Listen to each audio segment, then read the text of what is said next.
Okay, let's make the unboxing of this very small piece.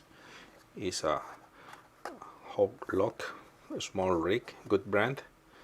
For is Nato clamp compliant for the a monitor, so you can attach this little one.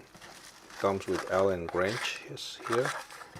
You can attach this little one to your. It's all made of metal, and you can attach this one to your rig, right? So you unlock this thing, and you put this with the Allen wrench in your monitor, and then just you slide it here, and that's it.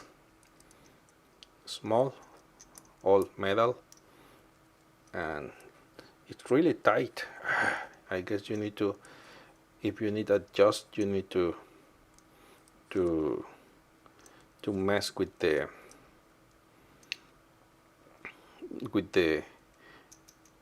Allen wrench here, but it's I cannot move it, so it's kind of fixed unless you loose here and then retight. So I don't see why it has to be that tight, because it's not practical, but let's give it a try. Okay.